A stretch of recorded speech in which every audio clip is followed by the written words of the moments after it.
Les abeilles restent posées avec nonchalance sur les fleurs, et le soleil tire sa flamme sur le sol. L'oisiveté est la mère de toutes les vices. Qu'est-ce que les gens ne font pas par la nuit? Ils étudient par la nuit, ils prient par la nuit, ils s'apprennent, se marient, font des enfants par la nuit, et finissent par mourir de nuit. Et ça, c'est le côté humoristique de la chose. Le tout avec les mines les plus graves, sans savoir pourquoi, ils vont en outre penser Dieu c'est quoi. Tous ces héros, ces génies, ces imbéciles, ces saints, ces pécheurs, ces pères de famille, ne sont au fond rien d'autre que des oisifs raffinés.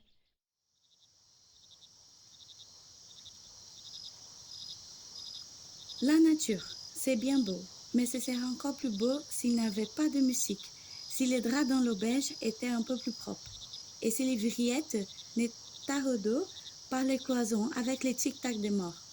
Dedans, les hommes ronflent, dehors, les grenouilles croissent, dedans, on entend les cris-cris des grillons du foyer, dehors celui des grillons des champs. Plutôt le gazon, voilà une décision prise à plein gaz. La fauvette a gazouillé un rêve. La nuit dort plus profondément. Ses joues sont plus pâles et sa respiration plus calme. La lune est comme un enfant endormi. Les boucles d'oreilles sont retombées pendant son sommeil le long de son joli visage. Oh, son sommeil est la mort. L'ange mort repose sur son coussin obscur. Les étoiles brûlent autour de lui comme des cierges. Pauvre enfant, quelle tristesse, mort et si seul.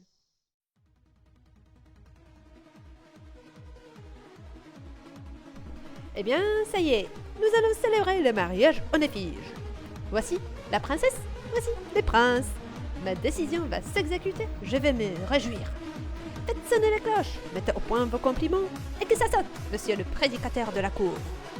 Vas-y, c'était maudite grimace et commence, vas-y. C'est... non, bien, mais...